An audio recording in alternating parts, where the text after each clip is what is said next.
So normally this crew is... So normally on the second ship, I've got Geordie Beverly.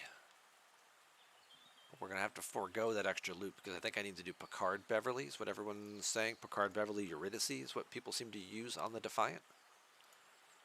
So we're going to go with these guys. Actually, I think I do full Changeling. Deep Space Nine crew there. Oh, no, what? Nope, I need Lorca on this one because I'm using Eurydice now on the other ship. So we go these two.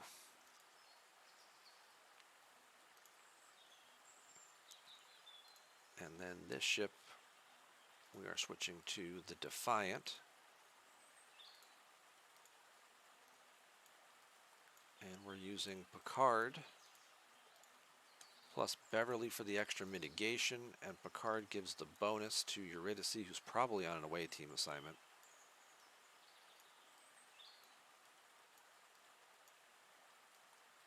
Yep, we'll get her back in a second.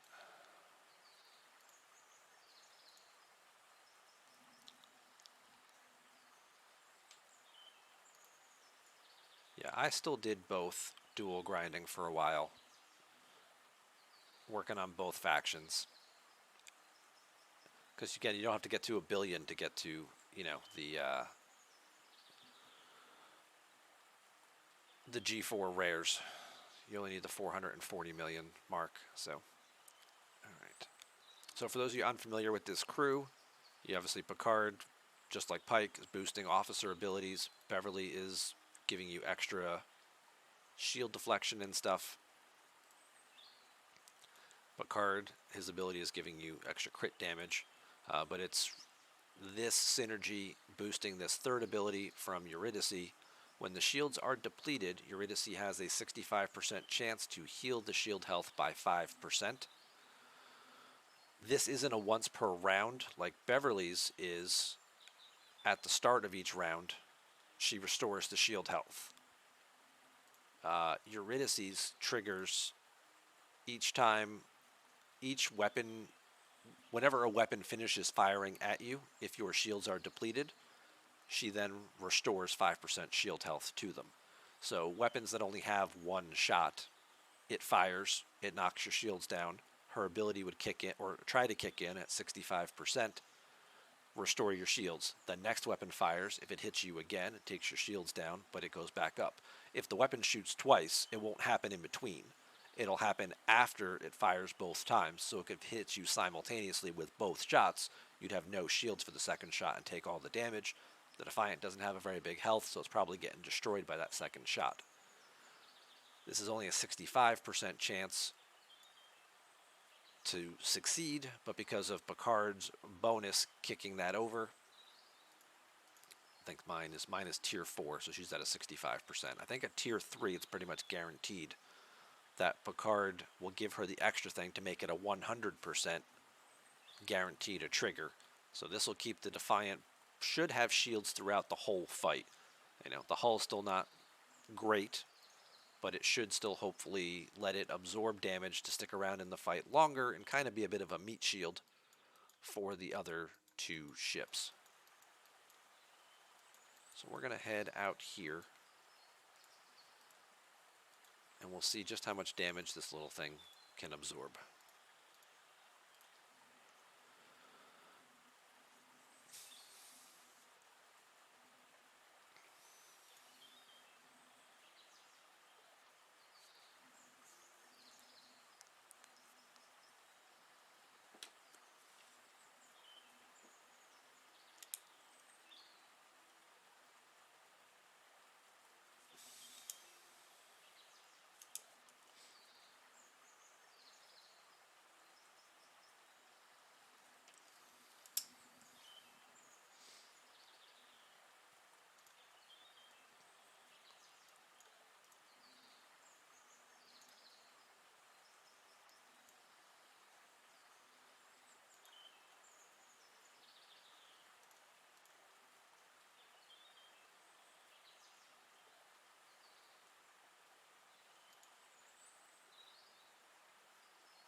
See if we can't pick up or start some extra away team missions while we're waiting on that. Those guys to get out there.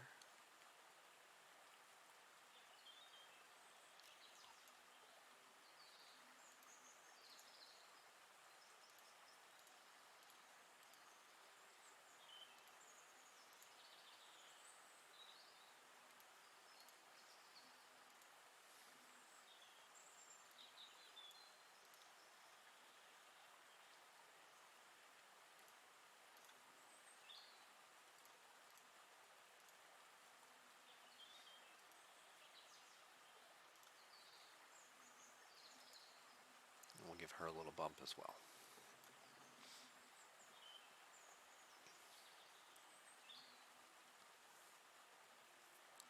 Picard, Pike, and Bones. Our fun officers love how they just make RNG things guaranteed to work. Yeah. Yeah, it's kind of gaming the system a little bit, but I mean, it's the system they created. We're just all playing within it.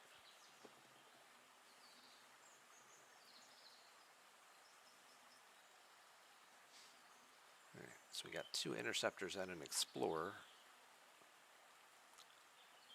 But I think we'll probably just use a standard combat. We'll use a 165 against Armada damage one. We'll give it another 15 seconds or so.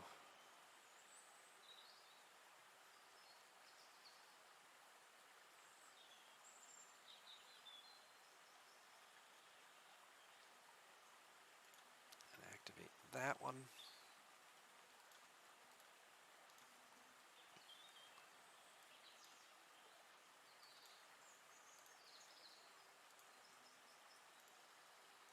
That's only 200. 226 looks like a good one. All right, so let's go hit that one.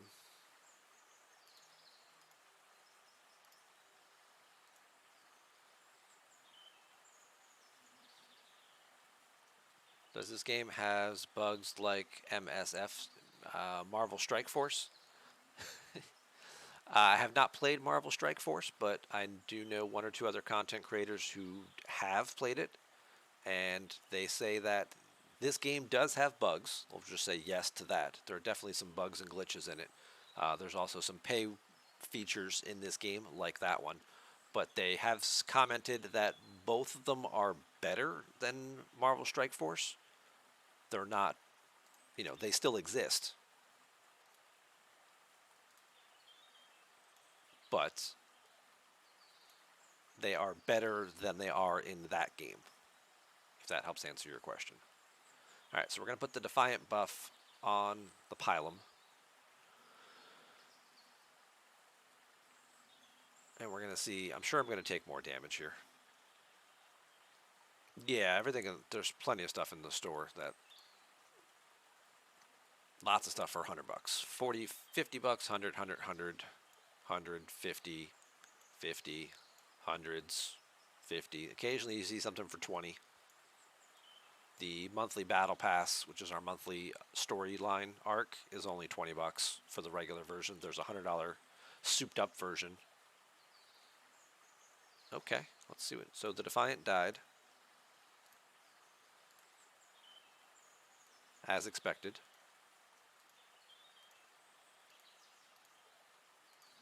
But we'll run that back. Oh, thank you, Notelgo, for the follow. Hey, we're up to 325 now. See, I was going to change that goal, and I didn't. But thank you for that.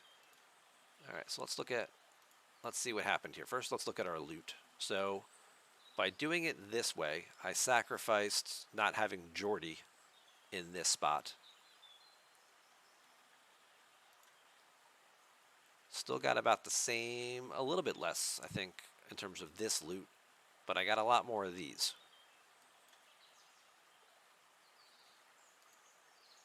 And if we look at our battle log, this fight went 14 rounds.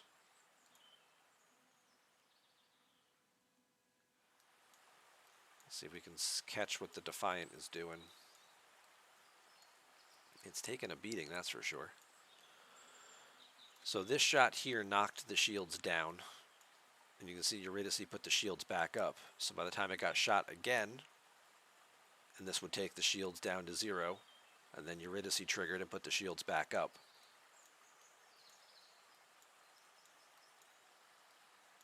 And now the Defiant got hit again, and there she goes. So she just keeps doing her thing.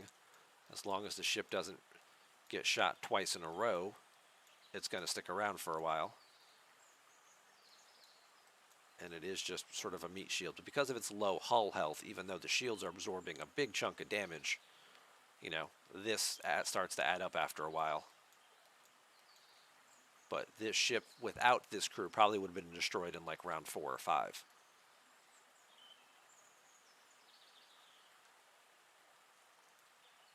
Whereas in this instance, it made it to at least round 7. Let's see. Is it still there? Yep, the Defiant's still charging weapons in round 8. Still shooting here in round 9. Got hit there in round 10.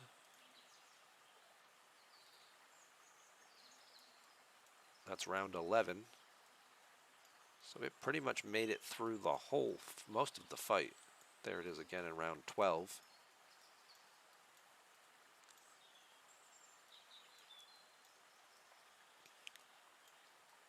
So there it is. At the end of round 13, it gets destroyed, and then I finish off the Armada at the beginning of round 14. So it did its job. Obviously, the Pylum and the Valdor took very little damage, because most of it just kept getting dumped into the Defiant's shields.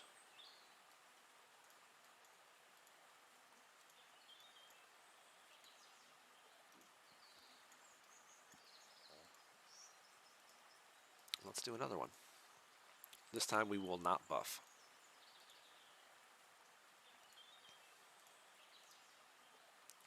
This time we will not buff the ships at all, and we'll see how this goes. We'll just use the Defiant as just another one of the guys.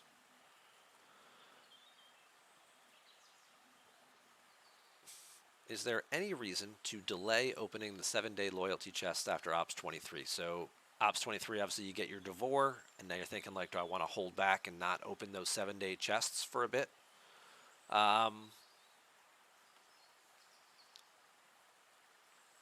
Yeah, I mean, they get slightly better as you progress in Ops levels. Like, we'll just take a peek here. This is my level 35 account. We'll see what's in our... I'll claim these real quick first. You know, obviously the amount of rewards you get slightly increases.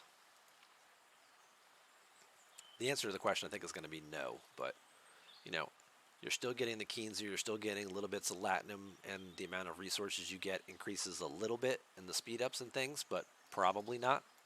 So you're probably still going to want to go ahead and claim your 7-day chests. Your 30-day chests, you know, you're still getting the same officers, the sealing rods and things, and, you know, 3-star resources that you'll need for upgrading. Not really many big changes here, even all the way into the 30s. You know, obviously the difference here is once you get to Ops 40, now you start getting 4-star materials as well, and 4-star ship parts start coming in your 7-day chests and your 30-day chests. But I mean, you're not going to hold on to all these things all the way through that, because you're still going to want to do your 30-day chest to get your disc sealing rods so you can get your treasuries. Those are all things that are going to help you progress through the game faster. So the short answer to that question is no. Hey, wow, the Defiant actually lived that time.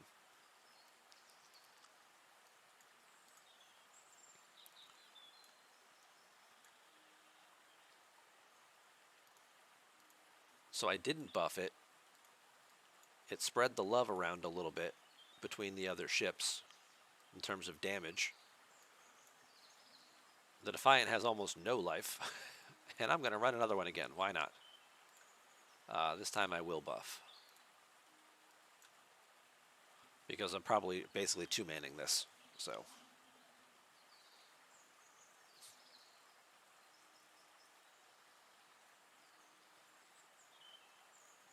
yeah.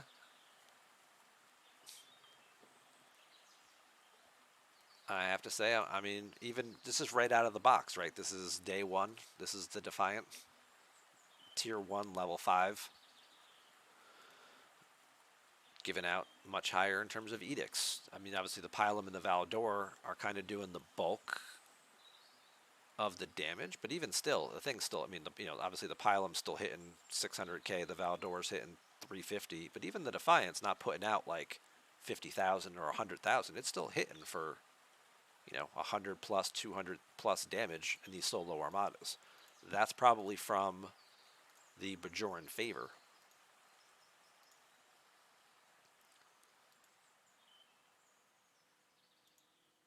Because this right here increased the kinetic damage of the Defiant versus Jem'Hadar solo armadas. So level 1, you're getting a 55% bonus to the damage right there off the bat. Alright, so this one hurt a little bit more, but still not bad.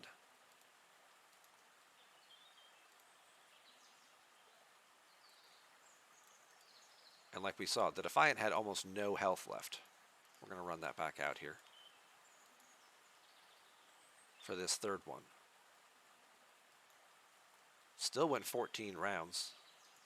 The Defiant was at about like 20% health to start. And again, it got destroyed at the end of round 5. So it still lasted a couple of rounds, even with very limited hull health. So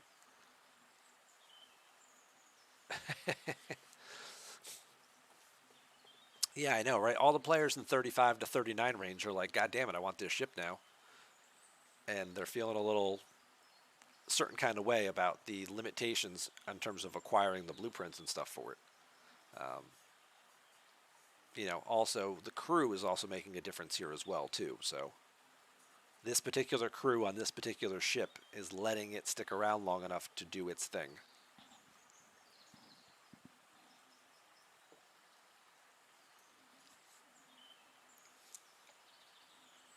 If I had a if I was trying to use this crew on my auger, I don't think I would have the same results. Because I don't think I'd put out the same kind of damage, or obviously not getting the extra rewards and stuff as well either. So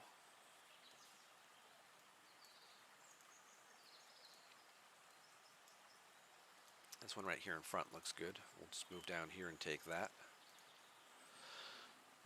We'll go repair after this one, and then we'll knock out a rare. Let's see how that goes.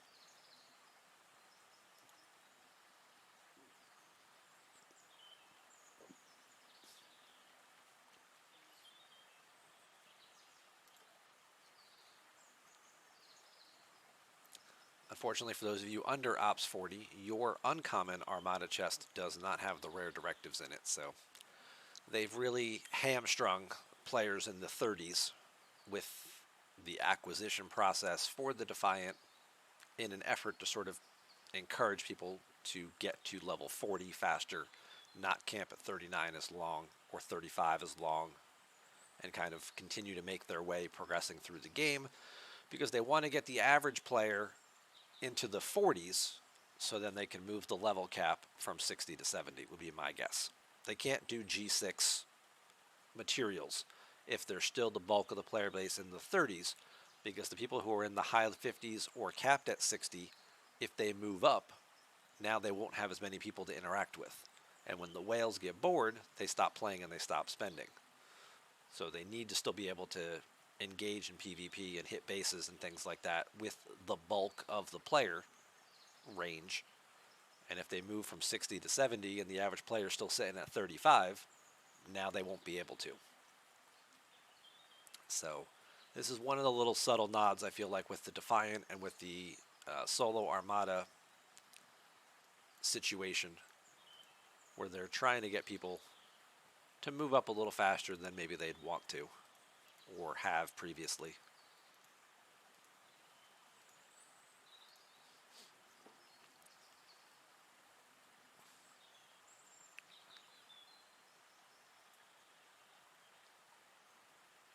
Hello, all off for your stream on, well, I can only imagine what that is. That's probably a bad link that we don't want to click on. So you, sir, are getting banned. Looks like a very suspicious link. I agree. That's why we're banning that and getting that the hell out of here. Thank you, Olympus, for sharing a much better link, being the one to my YouTube channel, where we're in the 940s now in terms of subscribers, trying to get to 1,000. Not going to quite get there by the end of the year, but hopefully get there mid-January-ish at the rate I've been progressing. So, and again, thank you to all of you for your continued support and watching the channel and things like that. And I know some of you have also mentioned, you know, you share videos with your alliance, things like that. People ask questions in like your alliance discords and things, and you're like, well, here's a video that explains the whole thing. Sometimes those are Rev videos, sometimes those are DJ videos. Every once in a while, those are my videos. And I appreciate that. Thank you guys for just continuing to try to educate the player base in general, which is all I've ever really tried to do. Hey, the Defiant lived, if you can call it that. But we're going to run this back. We're going to go repair everybody.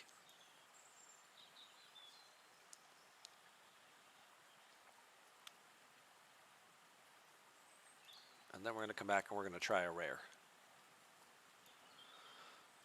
While my Armada buff is still active for another 45 minutes. I'm scared to try the epic. We're going to try the rare first. I'm scared to try the epic.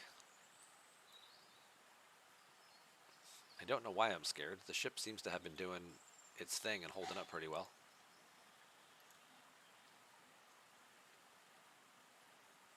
But it seems to be holding up pretty well.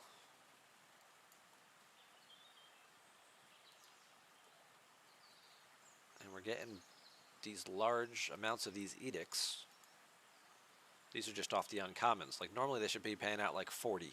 And obviously with the loot bonuses I have from the Bajoran Favors and 5 of 11, I should be getting a little more than that. But, you know, to be getting even more on top of that is going to speed up gaining, you know, being able to do this bundle more consistently as well, which has more of these ship parts in it that we're hoping for.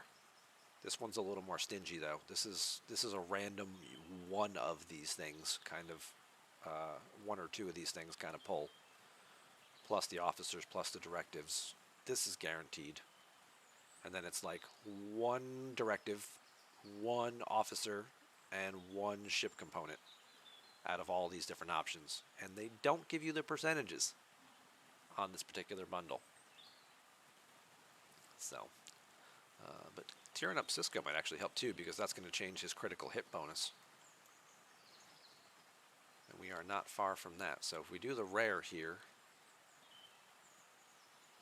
that'll give me enough to do the epic and pull at least one, if not two of those. And then 4 hours from now I can do my epic loot bundle, which does have Cisco shards in it. And he is also in the event store, so if I, hypothetically speaking, got screwed and only got one Cisco shard here, I might just buy the other two and then tear them up. We'll see. It's 12,000 loot. I am trying to get the Pylum Cloak, which is like 450k. I don't know that I have enough to spare for that, because I'm at 428 right now. But since we did finish, let's do this chest. Maybe we'll get some rare Armada directives out of it. Hey, there's 20.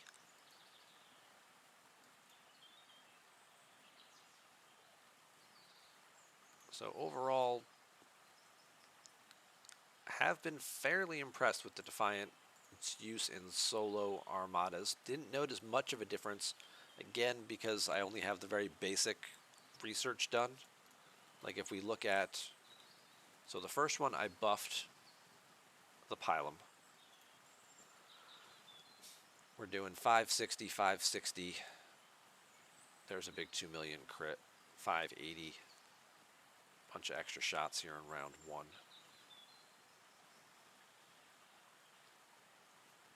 Round 2, its weapons are charging. A bunch of more 550s, 560s.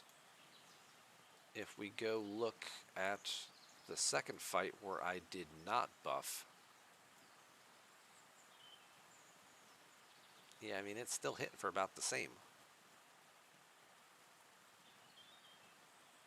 These shots are a little smaller.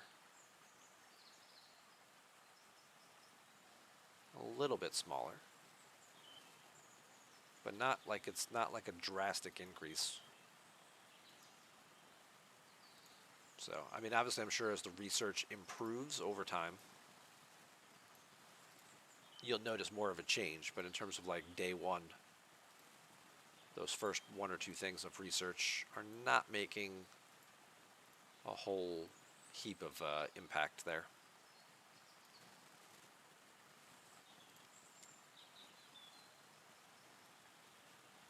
But this is what we can also do.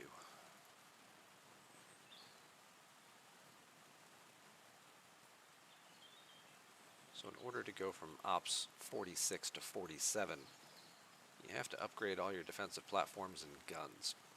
And this time it includes all the way to E. So that's what I'm working on over here. So this is Defense Platform E, which is currently level 43. So there we go. We're going to spend a big chunk of gas and get that one working.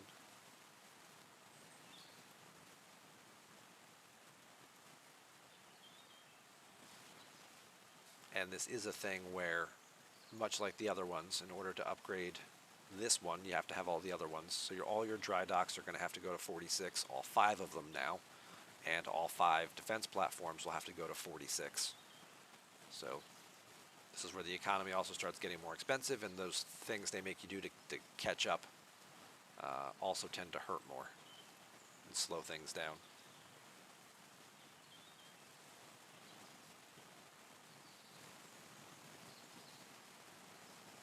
The research that unlocks for crit chance and crit damage, yes it is. It's just going to take a little while to get the necessary materials to get there. So the research obviously you're talking about is here in the top half, but it's at the end of the top half. So you have to kind of work your way through some of these increases. Accuracy goes up a little bit, armor piercing goes up a little bit, and then you get out here where you get critical hit chance going up starting at 3%, and this can obviously scale up. You know, tier 2 is 14%. That's a big jump. And then tier 3 is a 20% boost. So once you get out of that first level and you start getting these other ones, yeah, your Defiant's going to crit a lot more often, and then you get this one, which gives you a critical hit damage bonus, which also goes up pretty significantly from 35% to an extra 110%. So now you're critting a lot more often, and you're doing a lot more damage when you do it. It's just sort of a patient waiting game, because you can only claim these once per day from the faction store. So it'll take a little while to work your way through that tree and work on some of that stuff. Probably the same amount of time it'll take to actually upgrade your Defiant from tier 1 to tier 2. You know, if you're on a 15-day restrictor, before you can move it up, that's where you're going to kind of be limited. Oh, I didn't realize I could have upgraded my armory. Damn, I would have done this before doing that defense platform.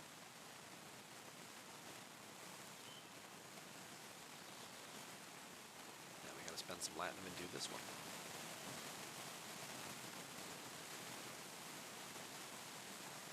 That's okay.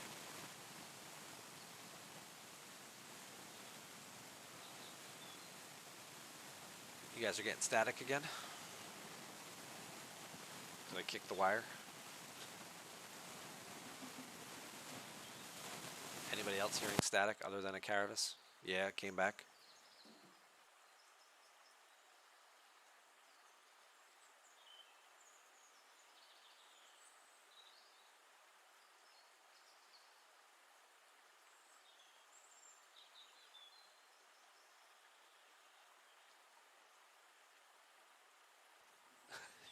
Yeah, when I unplug it, of course it's okay. Did it come back when I plugged it back in? Are we good?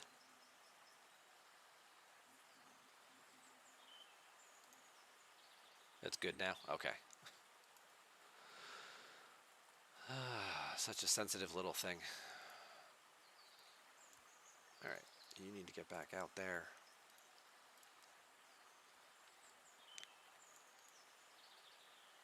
You need to get back out there. Let's figure out which one of these 47s has got the best loot. 301, 260, 303. Alright, so it's this guy.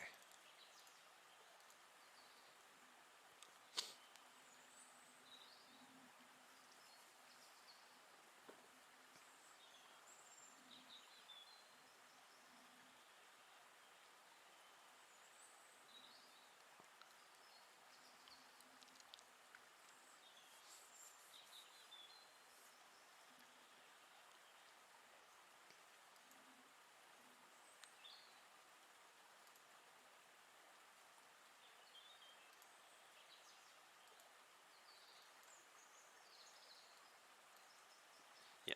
When you get a basic pull and you get like 95 ship parts, and then one component costs like 20,000, it's not exactly the easiest thing to upgrade your ships even in the early stages of that G4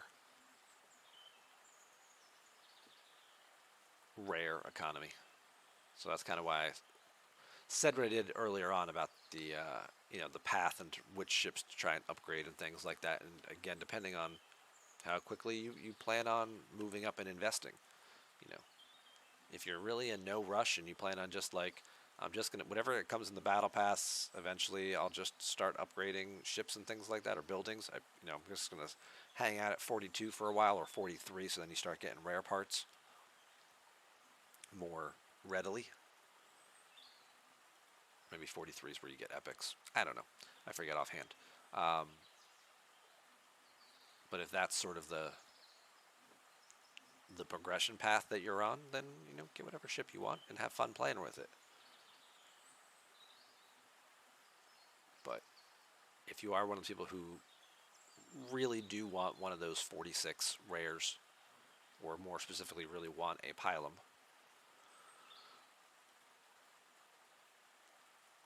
then you kind of have to follow a certain path if you want to get it anytime reasonably soon.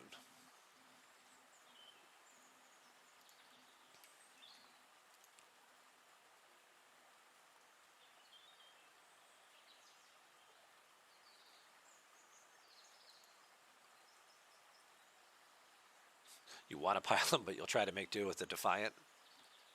I mean, hey, the thing seems like it's doing okay. Alright, so those guys should be in range now. So we can run 3 of these. Awesome.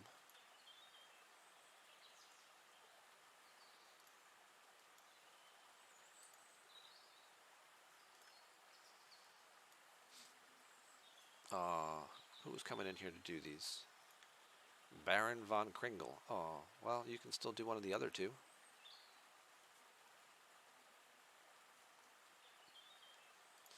Alright, and this time we are going to buff the pylum again.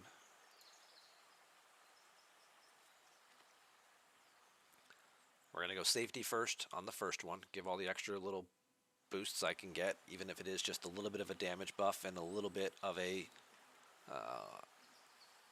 penetration buff.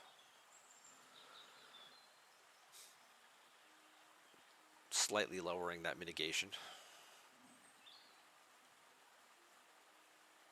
You got yours day 1, so you're up to tier 3 now. Excellent. It's going to have the range for the dailies and stuff.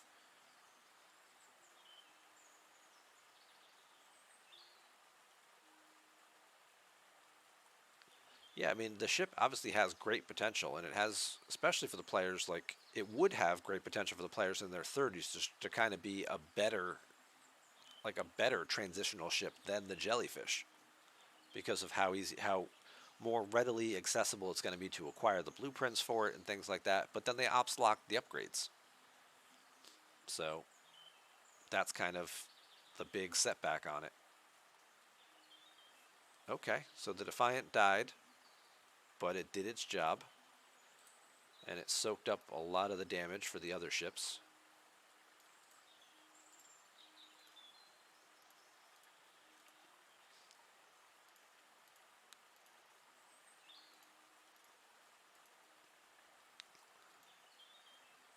Let's go look at that battle log.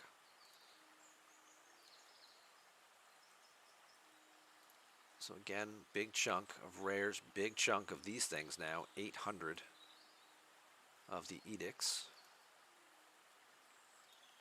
Fight went 16 rounds. That's more than Rocky went.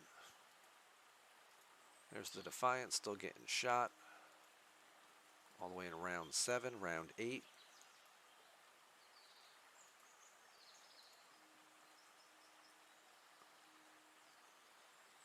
Still alive here in round 10. We finally took down their shields in round 11.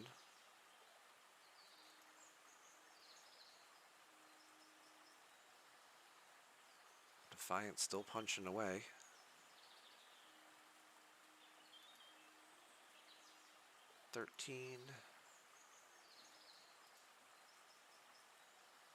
Yeah, Defiant really held on. It died here in round 15. So it held on until the end of the fight. So this crew is working really well. Now it does require, like I said, I think Eurydice has to be at least tier 3 to have a high enough benefit for this to work for you.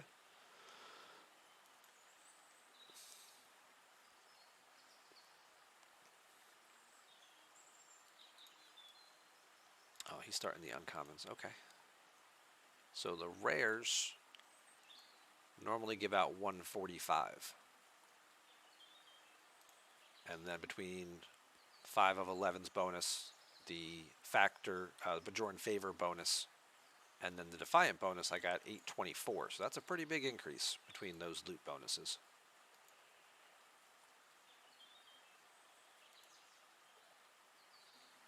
And now I do have enough to make this claim. Let's see what we get here. Somehow I knew I was going to get 2 Cisco, right? Alright, so there's that for Cisco. Explorer parts, yay. Extra rares, okay. But I got extra credits. Can I do any favors? Bajor's Rage, yes, I could get that one if I do this. Although I really wanted the refinery ones. But this is a pretty big jump. 144 to 216%. That's a 70% increase in base hull health. That's a pretty big one. So we're going to just do that right now as well.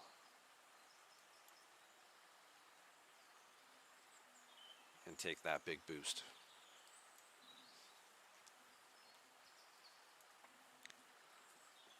You got a couple of unlucky hits with Eurydice at tier 2, so she should be somewhere in close to 99%. Yeah, there's always that randomness whenever you have a 1% or a 5. Like, I failed away team missions at 99%. I have like 99% chance to succeed with like a 65% critical hit chance on an away team mission, and you get the failure, and you're just like, seriously? Like, you son of a... 301. Yeah, so we're going to do this one. Alright, so now we're going to try it without the buff. And see how this goes.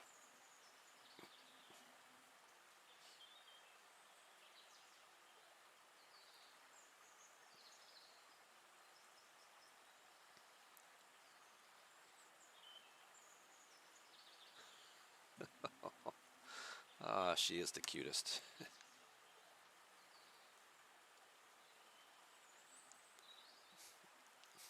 My wife texted a few minutes ago and was like, please offer everyone on your stream my apologies for interrupting earlier. It's like, there's certainly no need about that to apologize for that. You see a spider in the bathroom. She's afraid of spiders. She's terrified of spiders, even the tiniest little ones. We know this. We work around this. I killed the spiders. That's what we do. Exactly, Olympus. Spiders need to be killed. That's just how it goes, right? They want to. There is so much area around our house that they can stay out in, and nobody's going to bother them. But when they want to work their way inside, well, you just have to set an example for the other ones.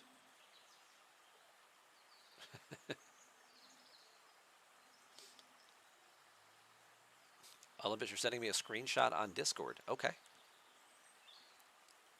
Well, I will look at it as soon as we survive and win this event. Okay. So we took a bit more damage there. But still alive and still pretty much capable of running another one, I feel like.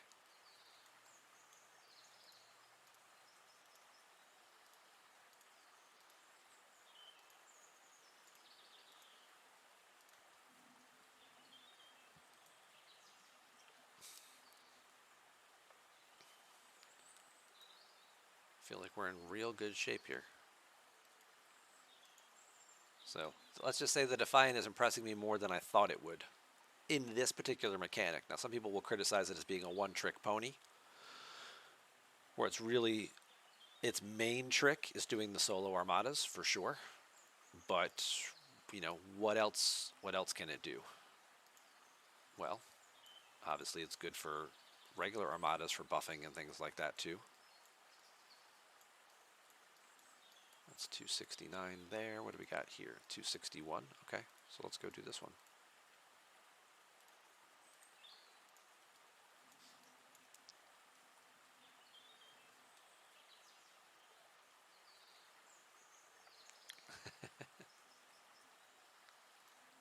Let's see, what did you just send me?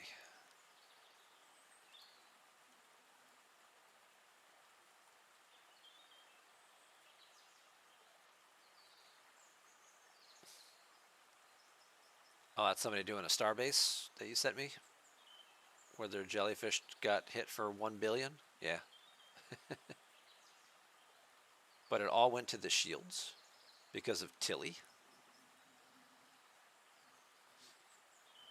Oh, because the Mud procced. That's what it was. If Harry Mud actually procs, yeah, you have a 98% shield mitigation for the first 2 rounds of combat. So let's just pull this up. So let's do it this way. So this is one of those crazy scenarios where when Mud works, and I think you really need to have him very high level to do this. So he's got a 70% chance that he's going to give you 98% shield mitigation for the first 2 rounds of combat. And then, you know, you're doing one of these Armadas, so you've got a 1 out of 4 chance of being the guy who gets hit. But if you are the person who gets hit,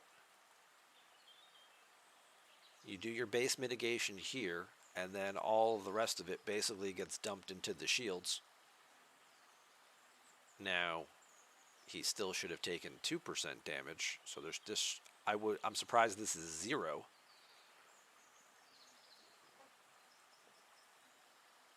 I would have thought there would have been a little something going through there, but I mean, this is certainly one way, I guess, to try to get around that. But again, it's only, you've got a limited chance of Mud proccing, and then you've got a 1 out of 4 chance of being the person who gets shot by the assault. So when this works brilliantly, and everybody rejoices.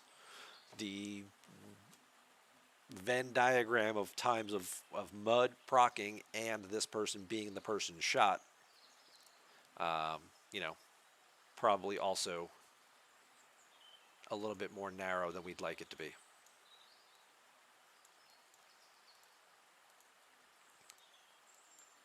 All right, so we're going to do one more solo Armada here. Then we're going to repair, and then we're going to try the Epic.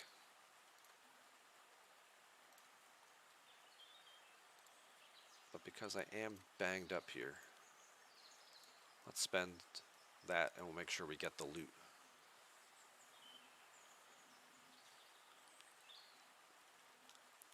There's a research that, okay, you have to have a G5 research that adds shield mitigation, so 98% becomes 100%. Well, that would make sense then. If there's a G5 research, I haven't looked at that far ahead yet, so thank you guys who have for sharing that.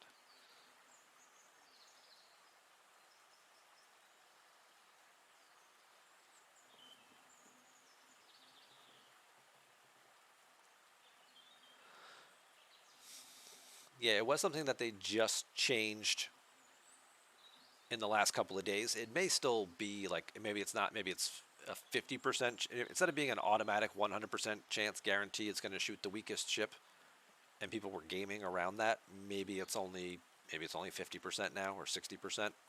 So now there's still multiple proc rates there. So in terms of being the ship targeted and mud still working, but hey, when it does, brilliant way to get around them and their BS mechanic that really shouldn't exist the way that it does.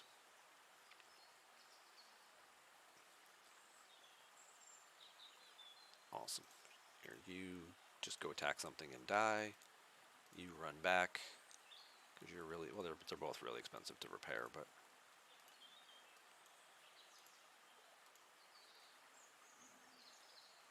Darkest Ape. Thank you for the Twitch Prime subscription. I appreciate that very much.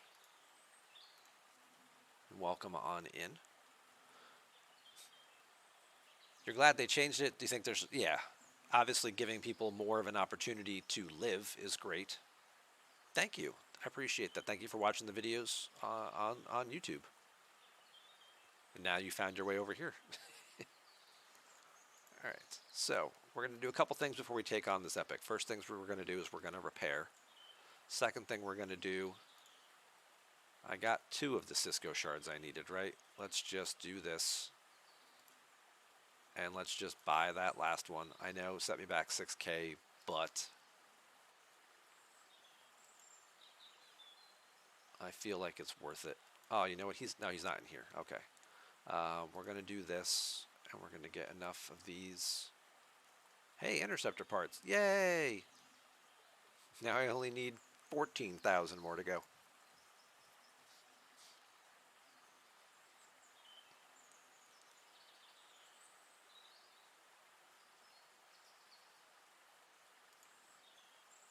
And then we're going to go here. And we're going to promote Cisco.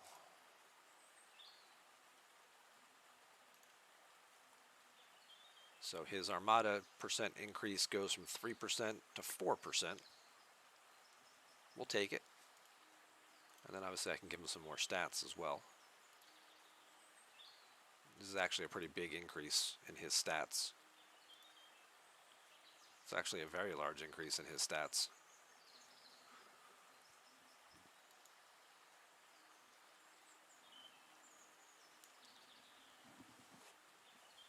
Did I make a video covering transporter pattern officer priorities? Not a recent one. I probably have one that covers it going, way back in the day. But obviously that's changed as they've added more officers to it. Now, they've increased the amount of officers available. It used to just be get these 3. And then, get Khan, get 6 of 11. There's plenty of ways to source Khans. You don't necessarily need him. 6 of 11 is probably more of the priority. Once you get these 3 Trinity officers and stuff maxed, this was kind of the thing. Now with the strike teams and PvP being the way it is, these officers are less urgent, but they're still really good, and they do still have lots of other value, especially for PvE grinding as well. So there's some value. Still probably want to get those as quickly as you can. There's enough ways to source Khan. You probably, if you're close to tearing him up, once in a while, you might grab the last, 20 or 30 shards and just kick him over.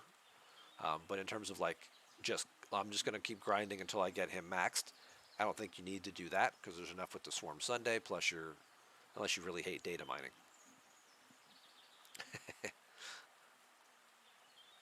6 of 11 is also a good one, but he's also a very expensive one because you need not just independent credits, but also the nanoprobes. And he takes hundreds of thousands of the nanoprobes to tier up. Gorkon, Nero, Kirk, you kind of skip. These guys all have, now we're starting to see more value here in some of these people with, as we just saw, this particular Mud having his captain's ability. If you give him synergy, kind of getting this stuff up. So it's his captain's ability. Okay. So it's his extra shots then. So you have to give him synergy to try and make that work. Obviously Eurydice is kind of now one worth tearing up a little bit more, because if you're going to try and do the solo Armadas with this crew, you kind of want to get her going. Giorgio's also a great one because she's better than Nero in terms of proccing burning, because she can actually do it before the start of the round, before the ships start firing. These guys, they're okay, not overly impressive. Riker's really more of an unlock, not necessarily a tier up. 3 of 11 for gas is more of a unlock and tier up kind of officer to get the extra protected cargo.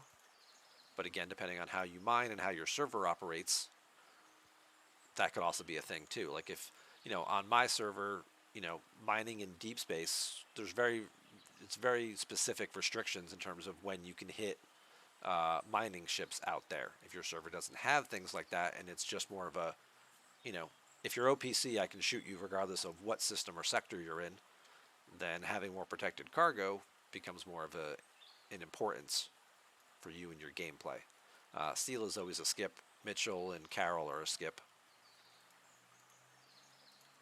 And Pike, other than unlocking him, if you haven't, which is now a lot easier to do because of the field training, so people really shouldn't be spending any transporter patterns on Christopher Pike going forward. Wonder who they'll add next year. It's a good question. You've got a Tier 3-6, Tier 2 Trinity officers wondering about the next target. Yeah, I mean, the Trinity officers do have benefits, especially for the Mantis grinding. We've seen the value with Marcus if you're in a contested system, because they're mostly explorers you're going to be hitting. So being able to do more penetration lets you get more kills faster, so you take less hull damage and you can get more loot. If you're in a system that's not contested, Kang is much better because you can hit, now there's multiple interceptors for you to kill there.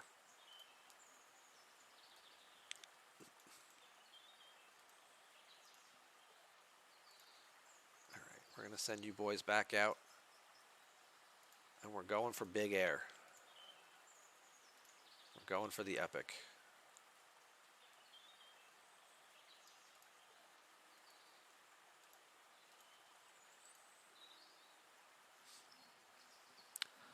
Seagram's asked, what level will I start seeing those? Transporter patterns you get once you have maxed out, you have acquired all of the shards required to max out. You don't actually have to do it. You just have to get the officer shards for it. Either rare officers or epic officers. So if you have all of the shards for a particular officer and you open a new pack and you get Talon shards or Katie shards, commons or uncommons, they turn into officer XP. When you have all of the shards required for a rare officer or an epic officer, they turn into transporter patterns. So the short answer is as soon as you max out some of these officers, you start getting transporter patterns.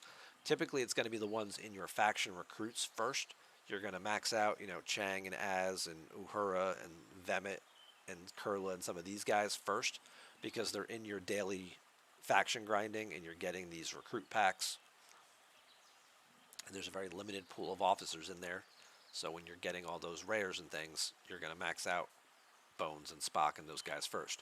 Now again, you don't have to actually upgrade the officer. Like if you look down here, like I have a number of officers that I have not leveled up, but they are maxed here. I have all of the shards required for them. So anytime I get these officers, Navi, Rima, and Pan are also ones from the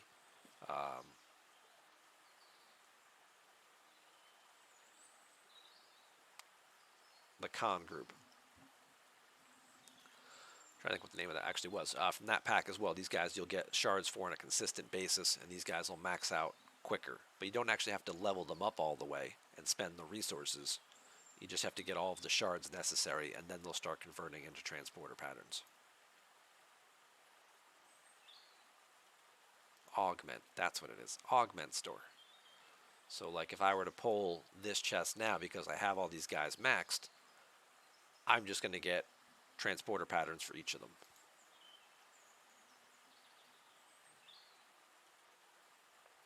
Thank you. Had a total little mental breakdown there. It's like, what the hell? Like, it's not rogue, and technically it's not outlaw. That's the research tree. Like, it's the augment faction. But all right,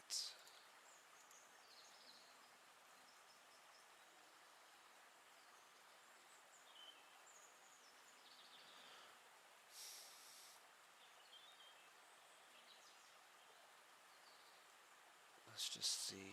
Sponsored streams, sponsored streams. Highlanders is on. We could show him some Christmas cheer when we're wrapped up here in a few minutes. Too many different trees and names. Scopely forgot about that. Yeah, they did. They kind of became, it's a good way for sourcing officers and things. But after that, they kind of fell by the wayside. And their whole hijacked ship thing was just a complete waste of time. All right, so there's 430 in that one. All right, so that's the one we're going for.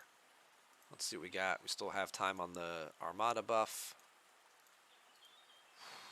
I am nervous about this one, but we're going to go for it.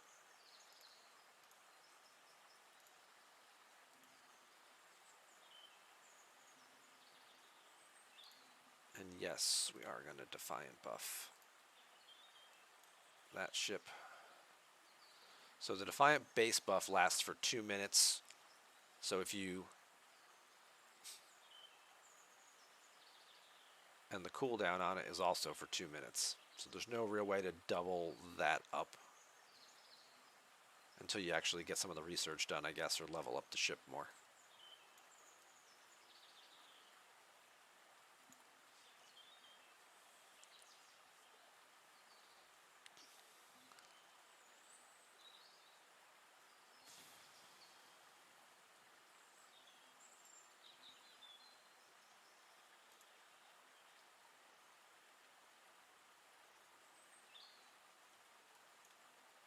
Let's throw one of those on as well. I'm really nervous about this epic. I've failed epics before, every once in a while. It's not often, but if you get the right combination of attacks and things like that, I have failed them before, and I really don't want to fail this one. So maybe I threw on an extra buff that I didn't necessarily need to.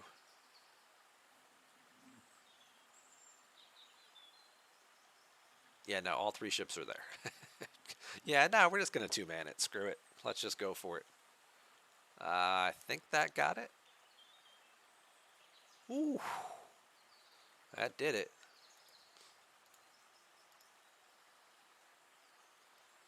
Okay. Those guys did take a bit of a beating, but we got the epic done. Still had decent health values left. Okay. 1.1 million, 3,200 edicts as a result of that. And I should have gotten... Oh, everybody left. Damn it. I should have gotten a lot less than that. So obviously killing the epic was a big boost having the Defiant there for that.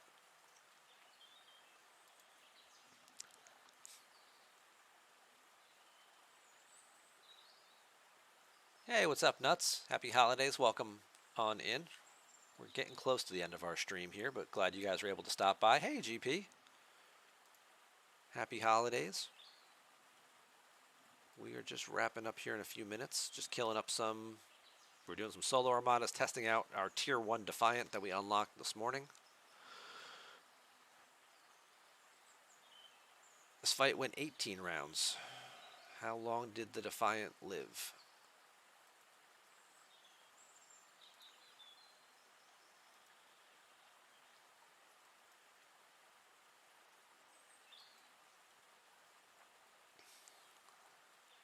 Well, still doing damage there halfway through. Still charging weapons, still shooting. Eurydice still doing her thing in round 12.